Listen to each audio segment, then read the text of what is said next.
It's a great opportunity for them, in my opinion, because once you know who you want to become, know who you are, know who you want to become, now you build your network around who you want to become.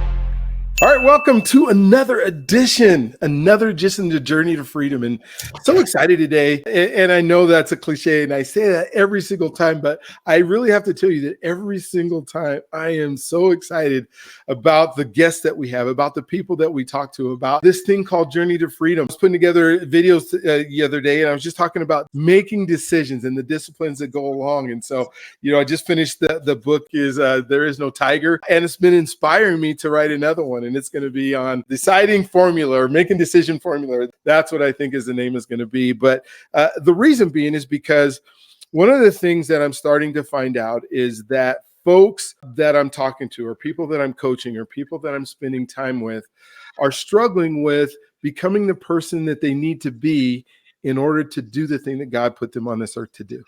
And when you start thinking about why did God put me on this earth? Why am I here? What are the things that he would want me to do so that I'm in fulfillment, so that I'm in joy, so that I am loving the things that I'm doing for others?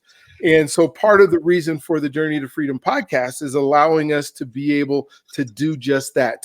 We're interviewing Black men. We're doing 100 of them this year. And the reason we're doing them is because I want you to know that you can do it. I want you to know that whatever you think life is slated for you, that there are other options. There are other ways. I think so many of us want to serve. We want to enhance our community. We want to be there for the kids that are growing up. We want to be there for the adults they're turning seniors and we're taking care of them. We want to be there to make sure that we are an asset in the communities that we live in. And so today, like I just told you, I was excited. I said all that to say that I'm excited because Prince Dykes is on the phone today. Oh my gosh. I don't know how old you are, Prince, but I'm old enough to remember before there was internet and computers and YouTube and everything else. And I'm talking about a phone. Phone's going to ring and we could dial on it, right? Before the internet. But so he's on today. And he is one of those people who makes it different in the community.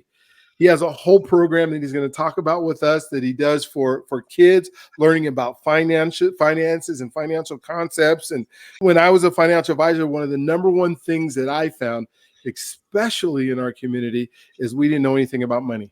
Money was not taught in school. Money was not taught in our community. Money was a thing that we kept taboo. And we talk about that a lot here, is that I don't want anybody else to know my situation, even though I'm falling apart and getting ready to have to file bankruptcy stuff. I don't want to tell nobody because of the shame, because of the loss. And so one of the things that he's able to do is take kids from a young age and books and stuff that they put together to make sure that they have the concepts in their head so they really would have the right questions to ask. And I think that was one of the other things that I dealt with, is the questions that needed to be asked were questions that people didn't know they could ask or didn't even know what to ask. Now, other than just showing up at your doorstep and saying, I don't know what to do. And sometimes that was too late. So Prince, what I'm going to do first here is I want you to kind of introduce yourself. I tell all my guests, hey, you can start wherever in your life that you want to. And we're going to get into, as we always talk about, trust and faith and health and identity and, finances. And so today we're going to let it go where it goes. But, Prince, please just share with us a little bit about yourself. And I'm excited about where we're going to end up here. A little bit about, so I am 39 years old. I got an audience. So I am 39 years old, born in 84.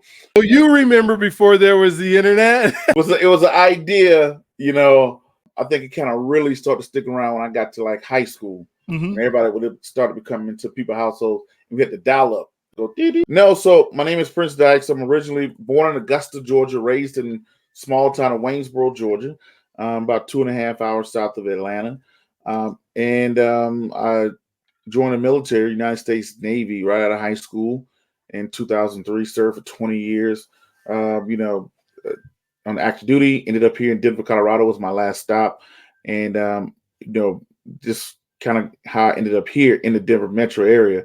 While serving in the military, went off and got all my different licenses, MBA, all those other good things like that. Started a podcast called The Investor Show, and started my own registered investment advisory and my own nonprofit organization teaching kids exactly what you were saying earlier, financial literacy to children. So many times we wonder about what adults are being taught. Now we're looking at, how do we prevent this, right? How do we prevent, how do you become an adult and not know anything about insurance, credit, investing, real estate? Nobody taught you anything like that. And it's because we always focus on the repair side of business in the financial industry. We're going to repair. So what we do at the Global Children Financial Literacy Foundation is to prevent. So how do we prevent something from happening? We attack it at the youngest age possible. So we take these big adult topics that people keep taboo, and we break them down to the understanding of a child. So that's what our nonprofit organization does, and we turn kids into first-time shareholders of stock as well. Whoa, So, nice. Okay. we turn kids into first-time shareholders of stock. We award them the S&P 500 index once completing our Boys and Girls Club, and we'll accomplish this through partnering with Boys and Girls Clubs, schools, atlas programs, and things like that. Written 4 books. One on investing, teaching with my son. My son's name is Wesley, so it's the Wesley Learn series, where it's Wesley learns to invest, Wesley learns about credit, Wesley learns about insurance, and Wesley learns about real estate. And the last 2 books were done with the NFL Hall of Famer Terrell Davis, one of our beloved legends here in Denver country, in Denver land. There we go. And I guess that would be me for the most part. Oh, that is cool.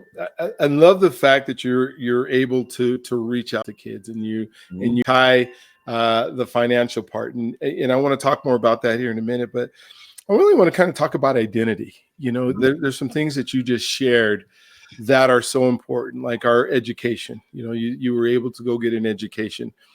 Growing up, in the South. You said Georgia, so I'm assuming that you spent some time there.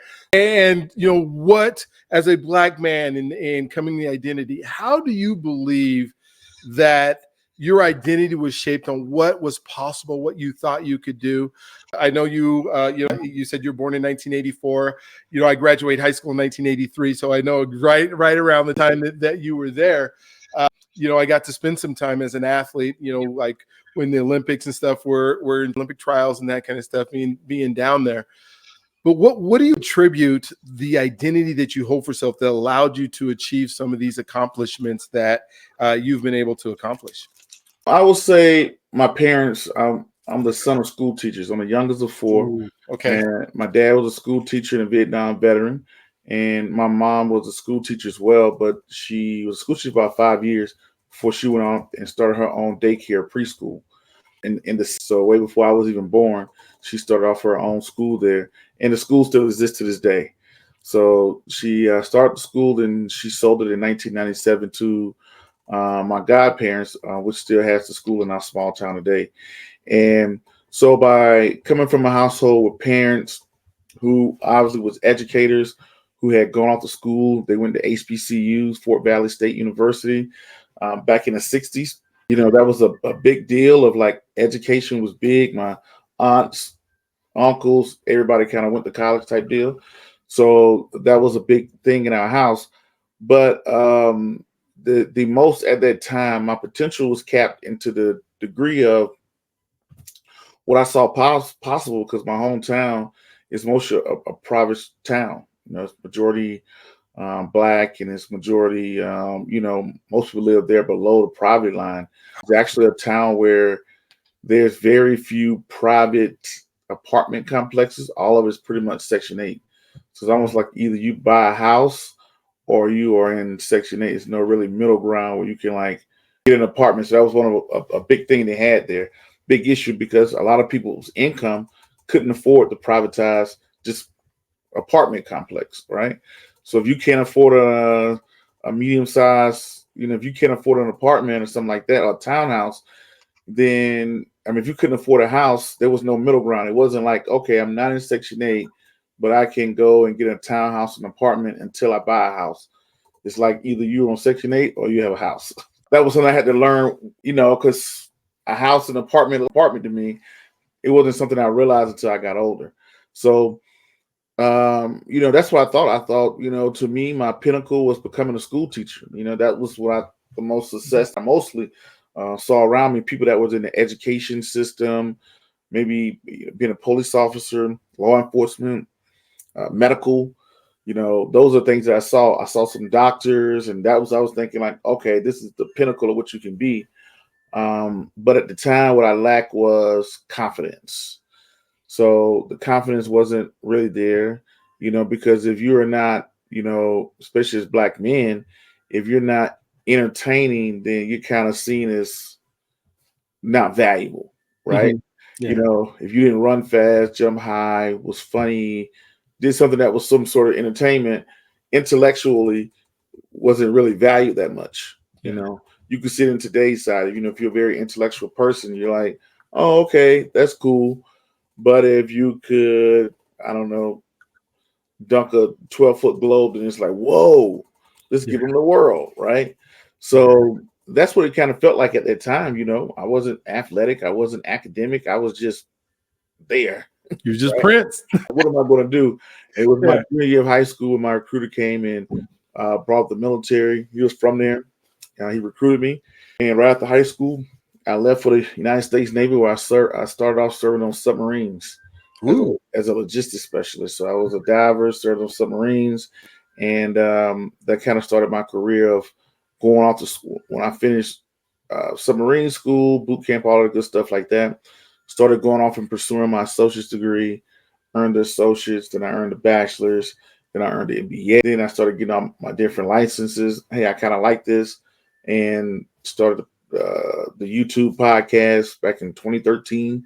Really as cool back then, and then just kept doing it while I was in the military. Just come home from work and do it, and started writing books, and then I started having some of my colleagues became my first quote unquote, I guess, clients, prototype clients, I guess say. And then it just kind of morphed into where I am today. Wow, I love it. So, I hear that I'm sure education choice for you. This is what you're going to do and how you're going to do it. Thank you for your service, by the way. Now that is an avenue of being able to get college paid for and getting through. One of the things that we deal with a lot too is trust. And I believe trust is everything, right? Especially in the world and when you're in finances, people won't do business with you unless they trust you. People, that there's something that, and we have this where sometimes we don't trust each other. We think that we've been told that, you can trust a friend, you can trust them to hang out with them, you can trust them in the barbershop or you're having a conversation, but don't let them know anything about you because they may take advantage of you. How do you approach trust? Are you one of the folks that says, I'm going to trust you until you prove me wrong?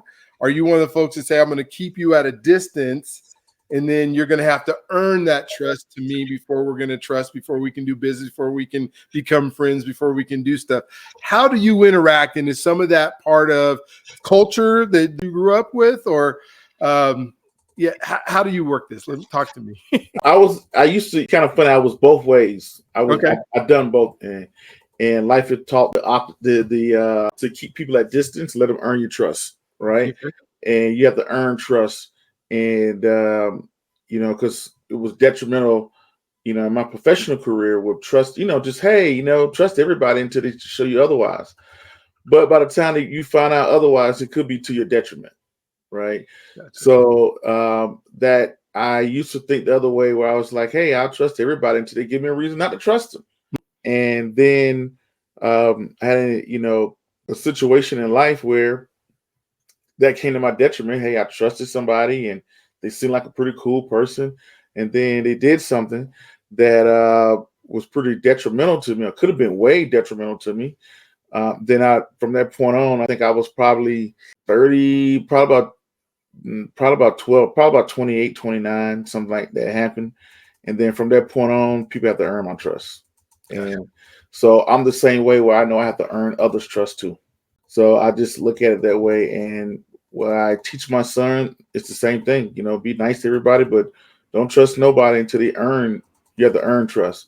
And you're 100% spot on. In the financial industry, nobody cares about nothing you can do. Nobody cares about your returns, your packages, your tools, who you know, and whatever. If they do not trust you, it's trust first. And before you can have trust, you must have a relationship. And before you can have a relationship, you must network. So you got to network, you got to build relationships, earn trust. Then once your trust is earned, then people will look a little bit deeper and maybe give you an opportunity. So, and that's something that's a lost art form. Before retiring from the military, I did internships in private equity at a partners group up here in Broomfield, NEPC, a consultant, private equity consulting firm in Boston, family office in Utah, and interning in those spaces and working in those spaces. Even having those opportunities came off of networking, building relationship, earning trust, and then getting that opportunity. But what ended up happening with people was people kind of get into that mindset of that, hey, I got this great product, or I know XYZ. They don't, that you must first network, build a relationship, build trust, then you can start talking opportunities. So in this younger generation, and my son's generation, they are the most connected but disconnected generation we've ever seen. So, and what I mean by being the most connected but disconnected at the same time is they could get on their phone. They don't have to worry about, you remember hearing about long distance calls. Yeah, it's Sprint. Long distance. You just couldn't just pick up the phone. And like my son now can just pick up the phone and call his grandma, text his grandma down in Georgia and talk to her. In the world.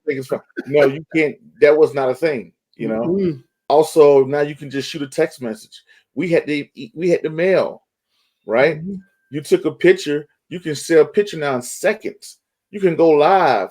The average, and it's nothing special. Anybody can go live and FaceTime and show where they're at and see a graduation and call each other, text, get on the phone. You could not get outside of your bubble back in the day. Yep. If growing up, all I knew was my parents were school teachers, so I'm around a bunch of educators. I have some family members that are maybe in the medical field, maybe nurses, doctors, or something like that. Maybe a lawyer here or there. That was my bubble. I could not get outside of my bubble. Now, today, you can get on Instagram and say, well, you know what? I want to learn about real estate. Hashtag real estate. Find all the real estate people. Start following all those real estate people and change your whole circle virtually, right? You have that opportunity now. So today, the world is more connected than we've ever been in the world so far. Now, what I mean by we're disconnected, now you just take a stroll by a playground. You don't see kids in the playground anymore. You go to office buildings, empty. You go to the traffic is dialed down drastically. It's very, very nowadays jobs have to offer a hybrid option, So the generation, the kids that are growing up now, they come home, they pick up their games or whatever they do, and they sit on their games until they fall asleep. They don't go outside and play, ride the bicycle, get on the bus and build playground politics. That's a lost art form. Now, when you transition into adulthood and you have to go out and talk to people, meet people, and things like that, it's a lost art form. Now, kids, when you look at people who know how to sell and talk to anybody and can get onto a podcast and say, hey, I've just met this person 5 or 10 minutes ago. Can I have a conversation? That's a loss. Now that's a super rare skill that's coming to the workforce. The baby boomers and the older generation is kind of going out. The newer generation, they're really not used to that because it's kind of a, hey, just go outside, strike up a conversation, talk to this person, build a relationship, earn trust, and then you can do business. But I'm noticing now that that's a art form that's leaving the workforce, and the new coming in, they don't even see a reason to network. They just say, hey, I got a LinkedIn profile. I connected with all these people. I'm following all these people. That's good enough. Because back in the day, I know you remember, Doc, you had to go in and to get a job at McDonald's, you had to go in, ask for an application. Ooh, fill it out. You had to fill it out, make sure you fill it out perfectly. Yes. And you had to give that application back To the manager. Yes. You may got called in for an interview. Then you sat down to interview, and that's how you got a job. Now today, people could just Google, turn in their resume, do an interview just like you and I are doing, and they can get a job.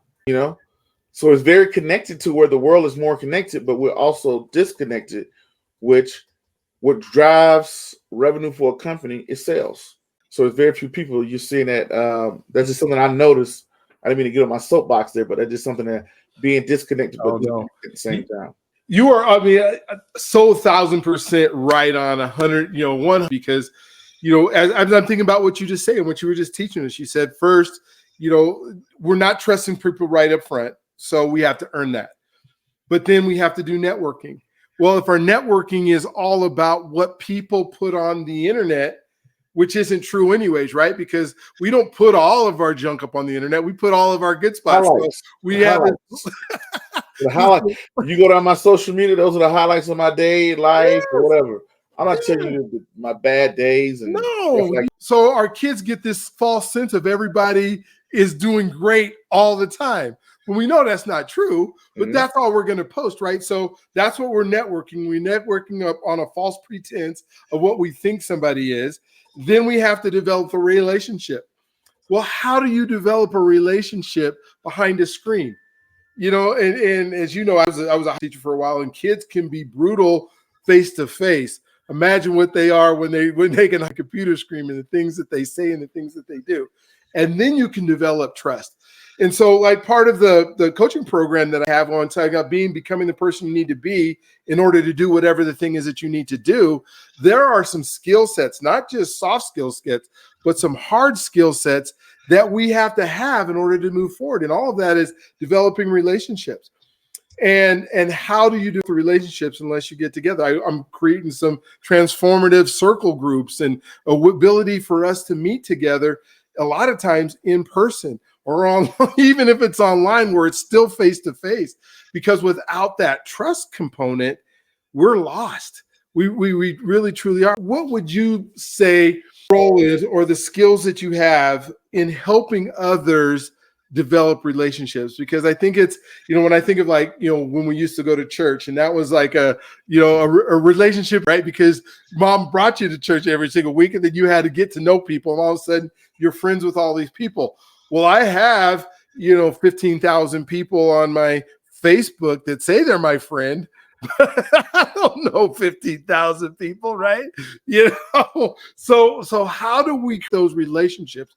Because I think God created us be in relationship, and with others and that kind of stuff. So how do we teach that skill, or how have you been able to expand that in your life, knowing our current climate? And then, like you said, with our kids, I have 16 grandkids now that I'm expected to, well, I don't know if I'm expected to. I believe part of my job as a grandfather is to make sure that those grandchildren that I have know how to create healthy relationships. What are your thoughts?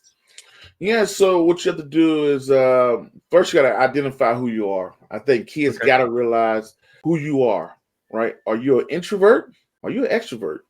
You got to realize that, like, hey, I'm a person that likes to be outside. We know what the extrovert is: go out, make a bunch of friends, be the life of the party.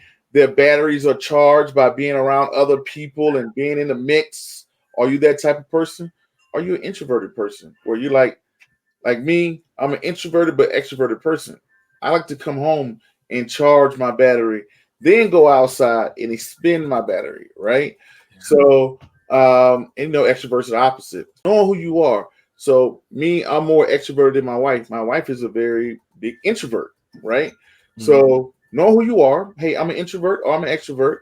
Now, it could be, joining different organizations.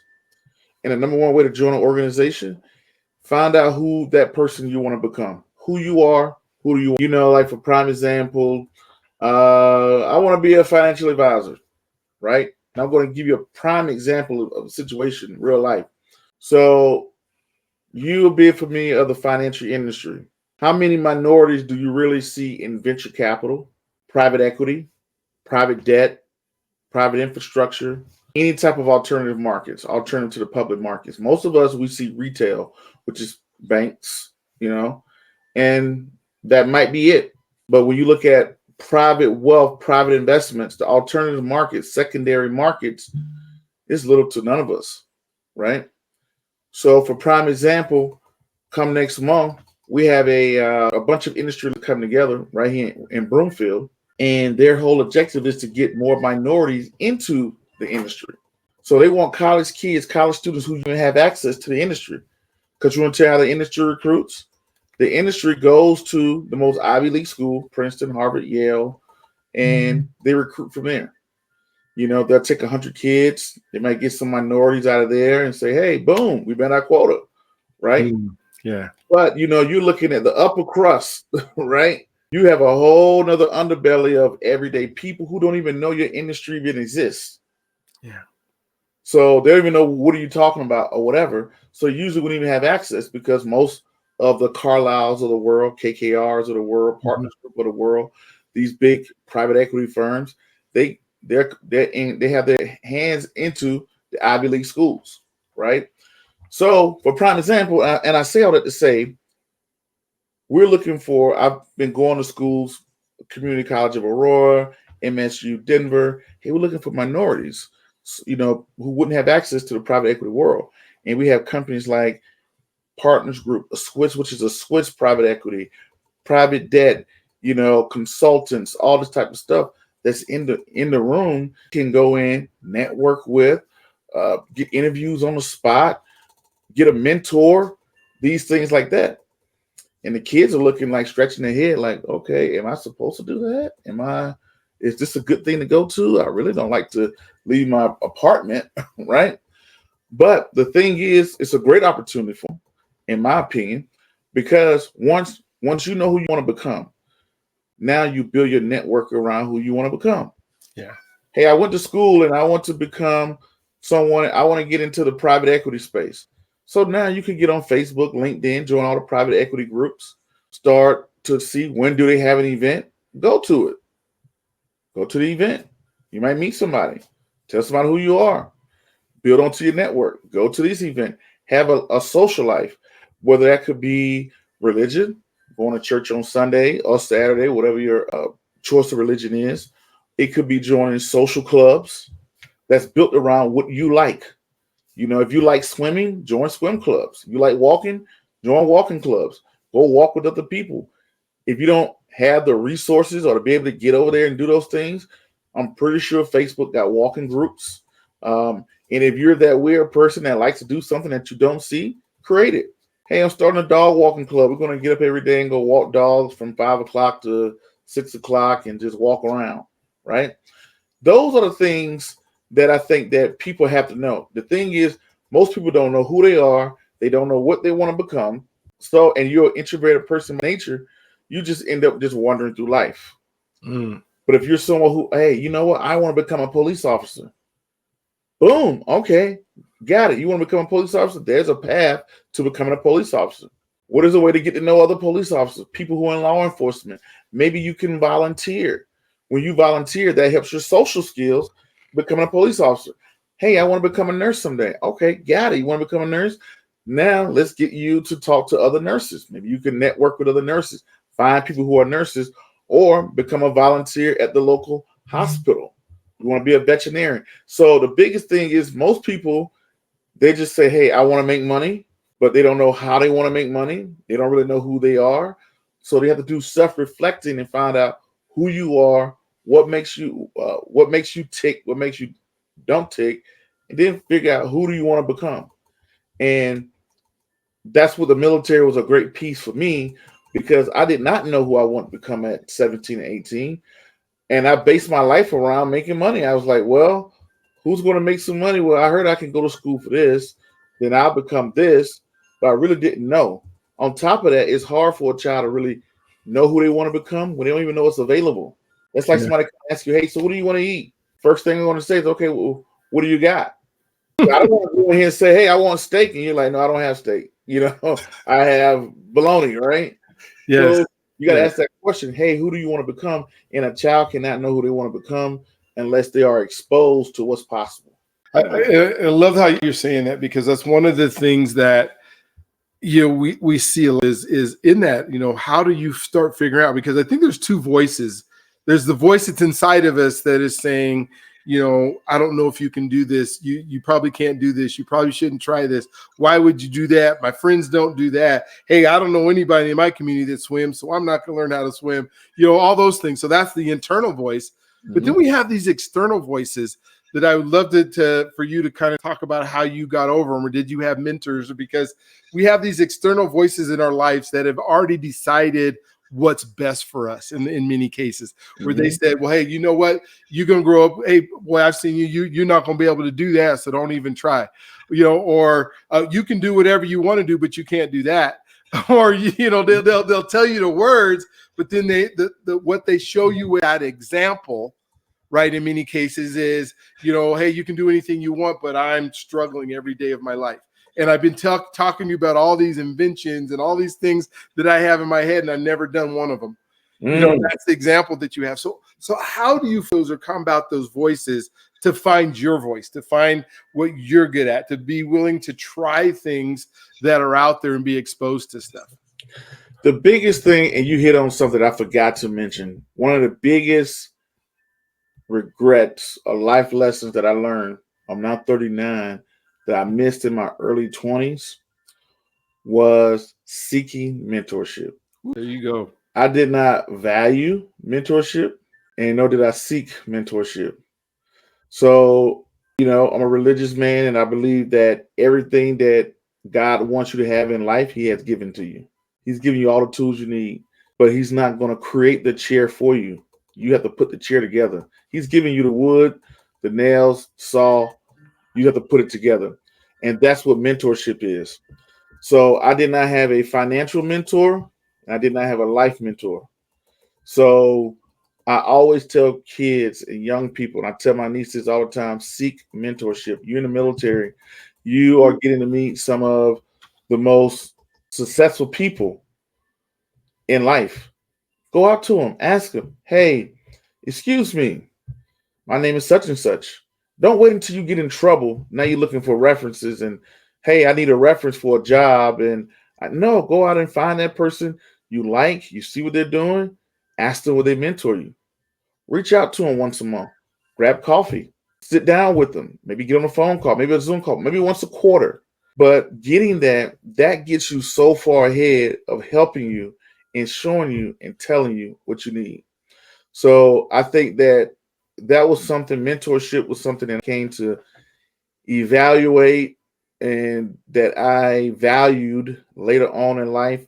When I got to like my early 30s, mid 30s, I started to like, oh, mentorship, you get to see what's happening. And I'll put it in military terms. I remember being in the Navy, we would look at all these old chiefs and we would think like, those guys just sit around and smoke cigars and drink whiskey. I don't smoke cigars. I don't drink whiskey. They go play golf here or there.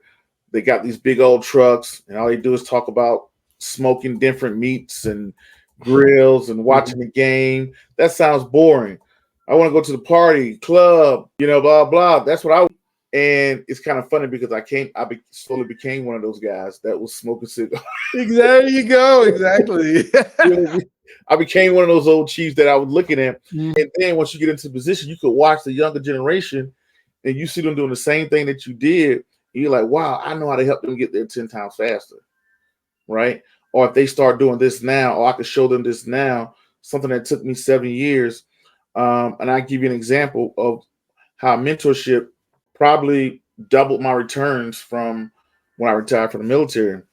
So when I joined the military, we had a 401k. We have a 401k called TSP in the government, right?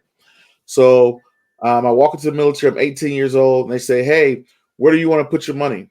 I put my money every month into my 401k, and people would say, "Hey, you should contribute. I don't know, what was it, 5%, 10%, whatever." Right? I'm just writing my check in there. I'm seeing it go in there, thinking nothing about it. Right after '08, after the market crash, I run across this guy. I went to an event. Thank God I went to this event. I go to this event, And he said, this is the best time to invest. And I said, okay, how do I do that? What are you talking about?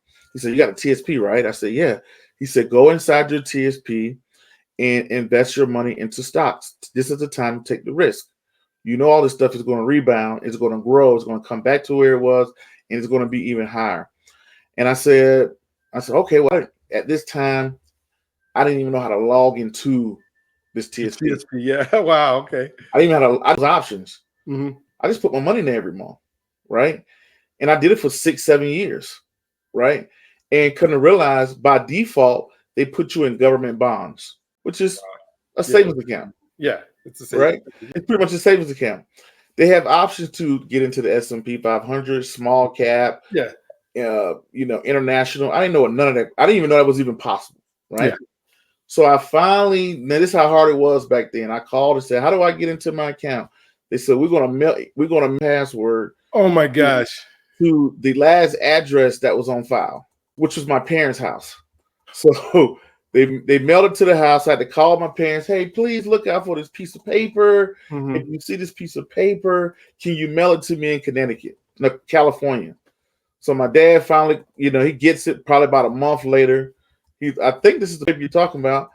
Back then, you couldn't just take a picture and send it like you can. No, there was no selfie. I'm like, well, what does it say? Yeah, that sounds like it's it. Can you mail that to me? He mails it to me, right? I get it. I open up the envelope. It's my password. Then I'm able to log into my password. Then I'm able to see the options. Then I change the money into, the S&P 500, which is called a C fund, common stocks, right? Put my money into there, set up my future allocations to go into there. And that helped me retire from the military with 6 figures, right?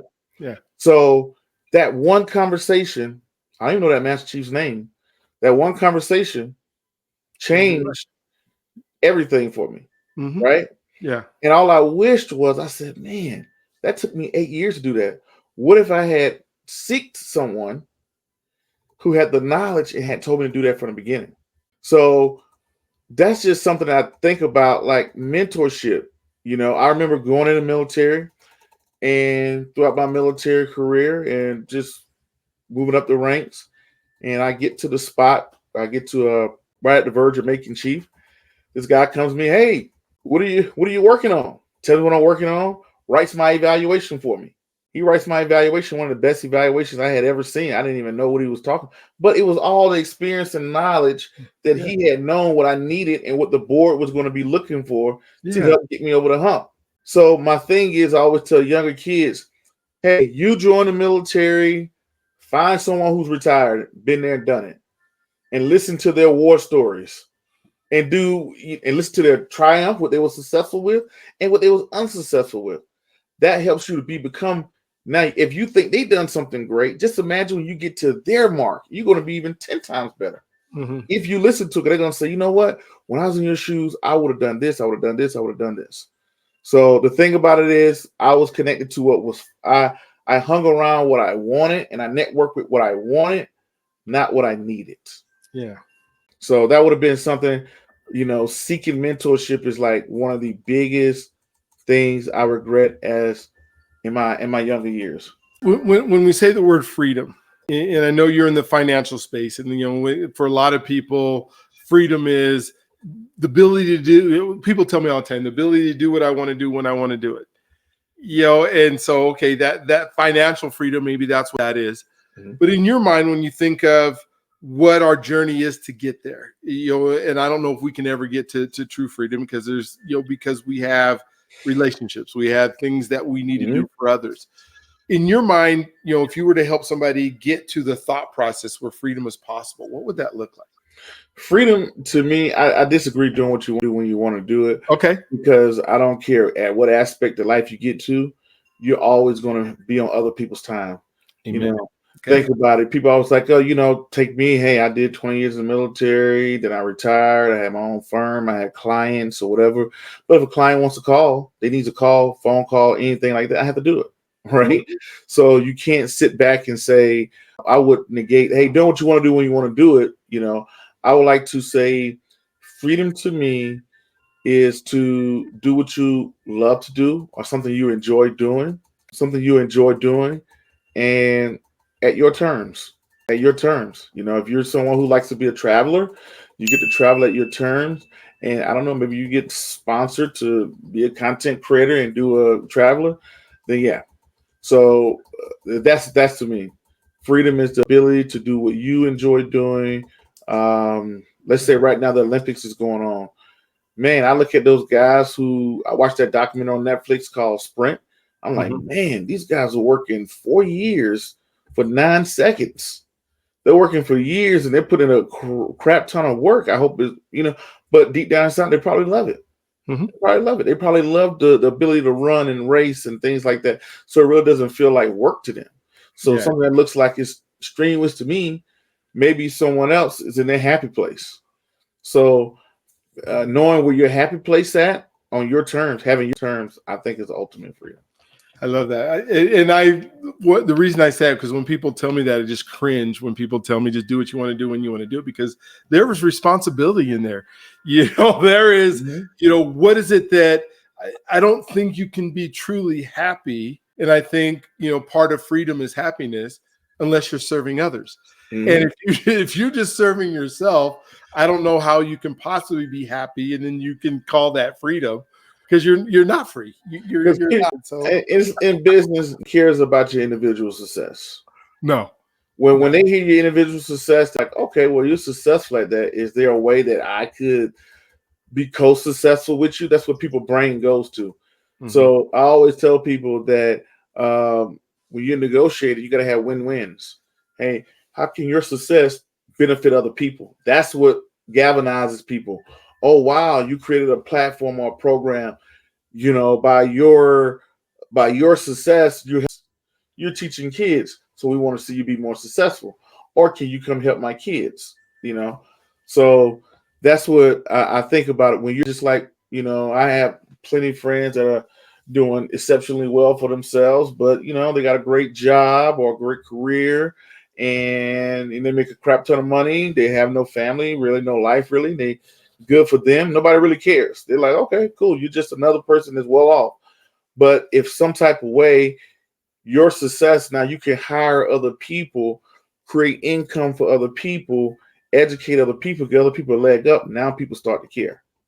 Now people are like, oh, wow, we can help, we can business. So it's just like that whole thing in business, discussing a win-win versus you win, and that's it. Yeah.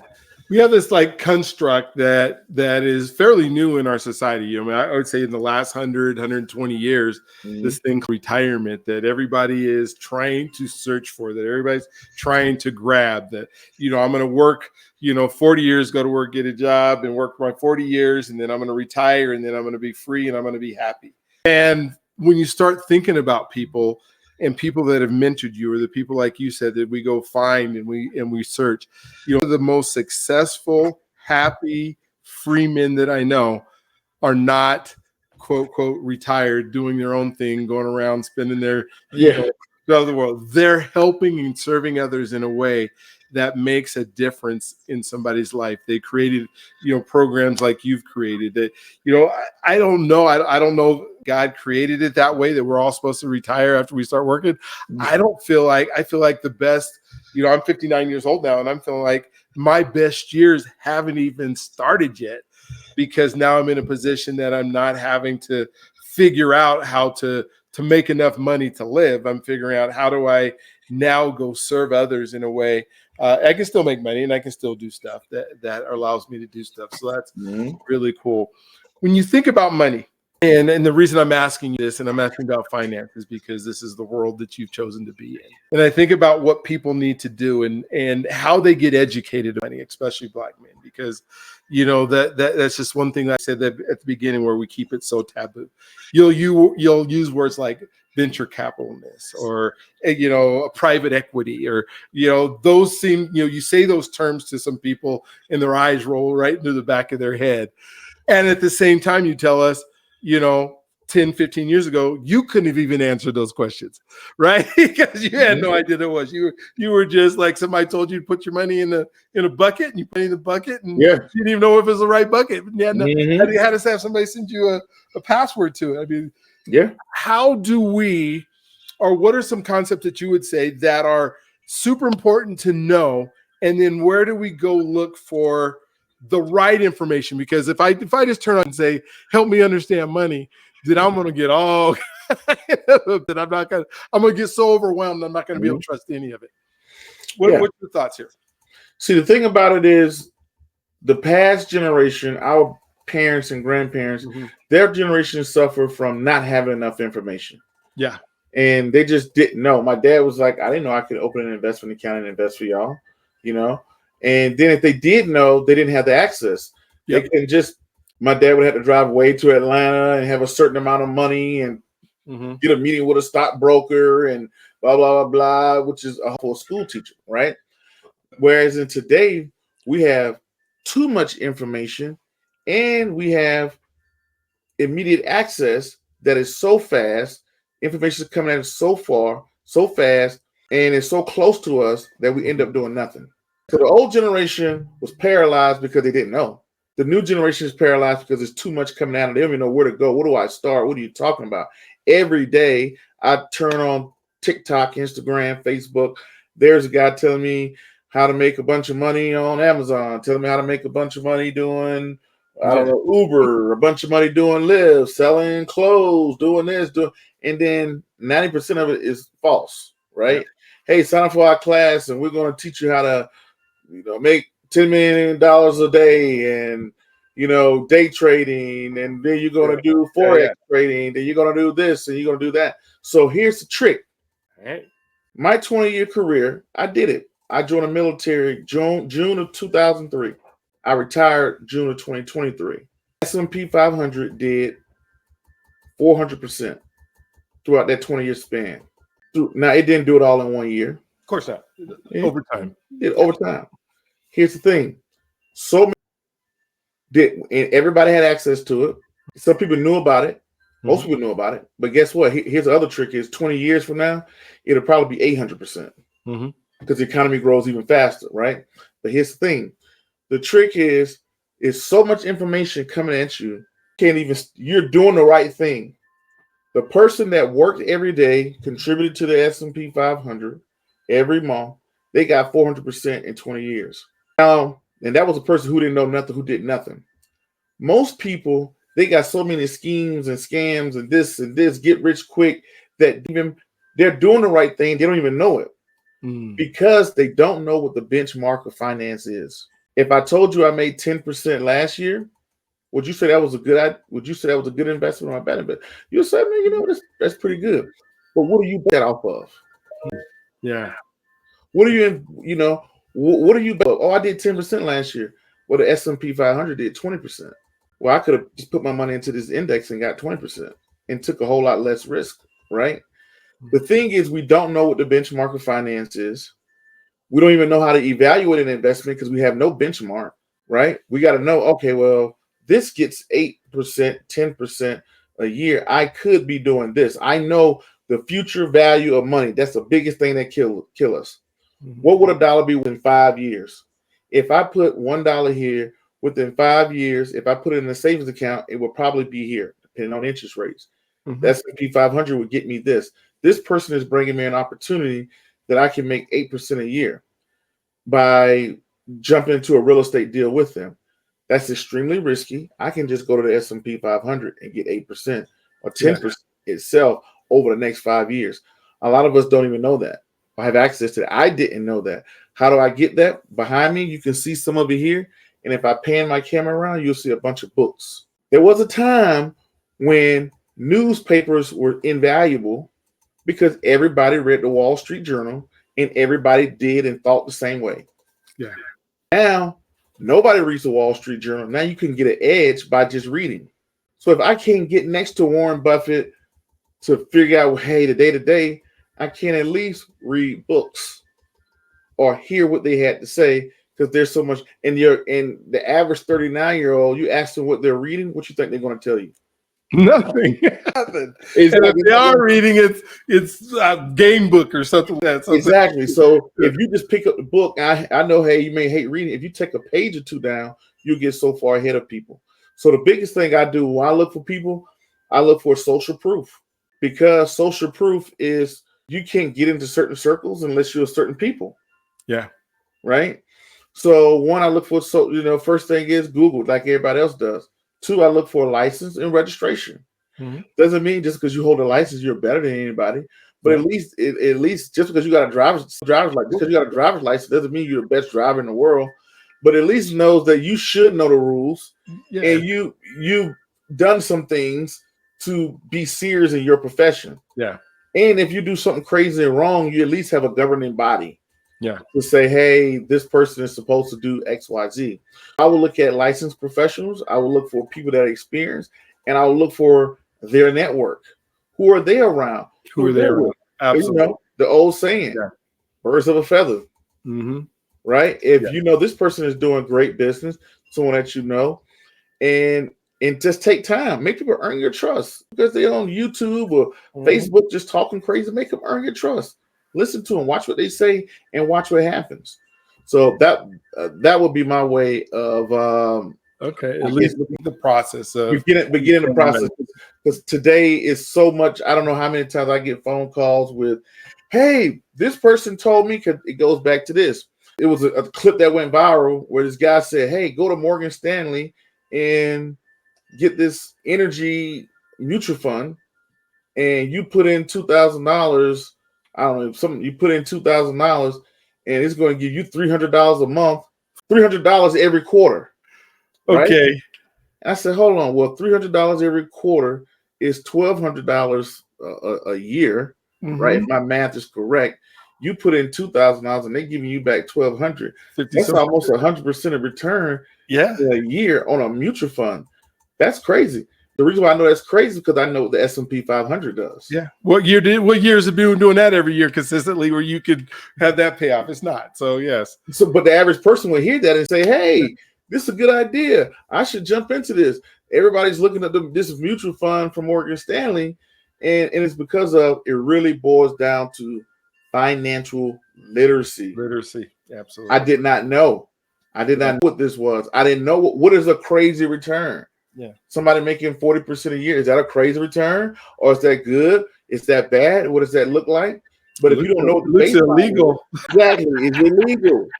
A person do that every single year, right? So those are the things I look at with people and try to get them to understand of like, being pushed this at the youngest age possible. So every black man that's out there, get your kids involved. Get your kids, start talking about credit, insurance, real estate at the youngest age involved. Yeah. My son asked me, Dad, how much money you bring home a month? This is what it is.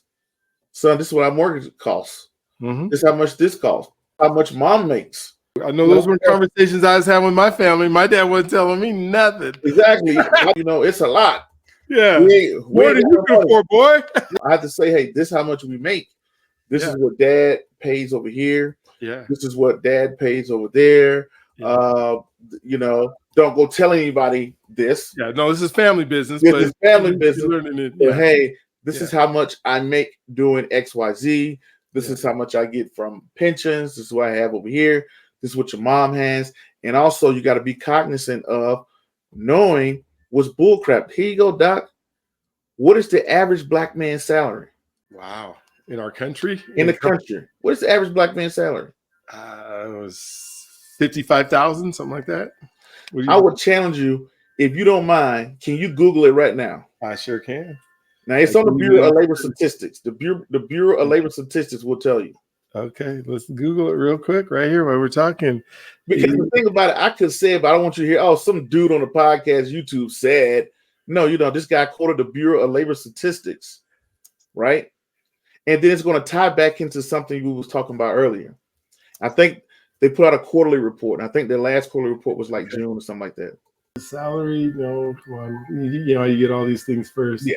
Income, black graphics. This one's giving me with bachelor's degrees and stuff. Let's see. You see BLS on there, Bureau of Labor Statistics? That's what's looking to be all this. Labor statistics. I'm gonna give you the same one. Texas glance age 50-59, average income around data. Gosh, there's a lot of, but I'm going to find it.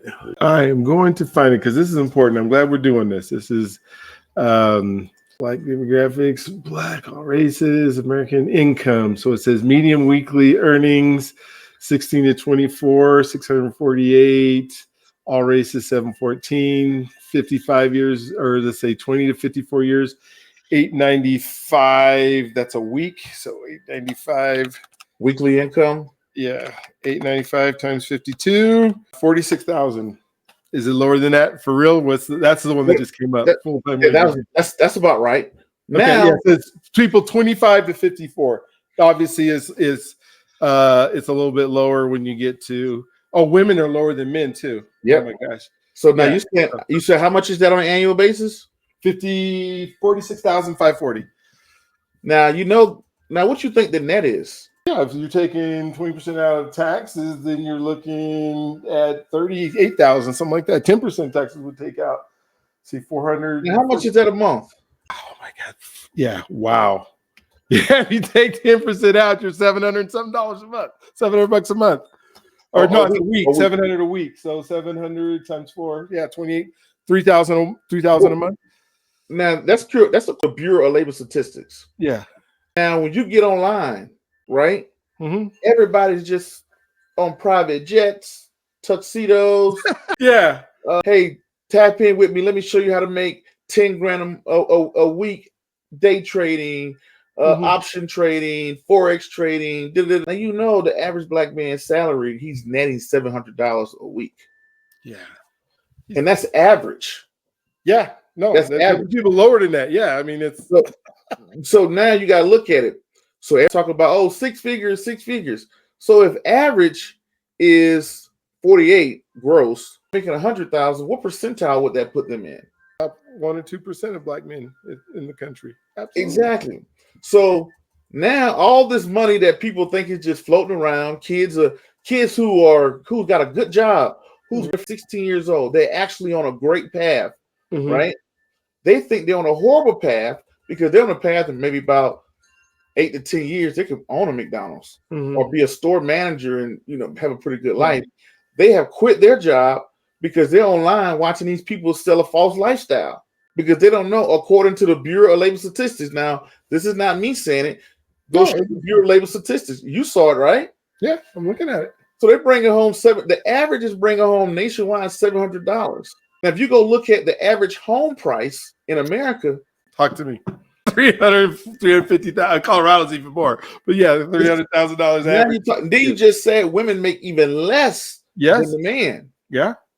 So the man is bringing home $700 a week after tax. What do you think the woman is bringing home?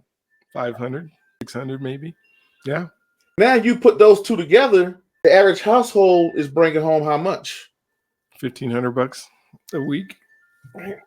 Right? Yeah. So now when you look at all this together, this puts a lot of things in perspective because a lot of people go off life thinking, man, I'm so far behind because I only make $40,000 a year. Dude, you're 22 years old. You're actually doing pretty good. But the thing about it, what did I just tell you Black men don't do? Mentorship and read. Right? Yeah, who you're around. Hey, I know according to the Bureau of Labor Statistics, that Black man is making $45,000 nationwide. Okay, I have a job that's offering me $80,000, right? Okay, $80,000. You may feel like, well, I can't lose weight. Yeah. You're making twice as much as the average person in your demographic, right? Yeah. So when you look at that, everybody go around with this lifestyle, doing this and doing that and doing this. You're like, somebody's lying. Absolutely. Because you know the baseline. The thing about it is you don't read, you don't know the baseline. You don't know the baseline. If you don't know the baseline, so somebody's telling you like, look, dude, I'm gonna show you how to make, you could buy my course, put your money over here. I'm going to show you how to make $1,000 a day. You know that's probably not true. Absolutely. Because you know what you read. So I didn't even get on my soapbox there. Just had to share. No, that is so good because that proves the reason that I'm saying to become the you need to be to do the thing.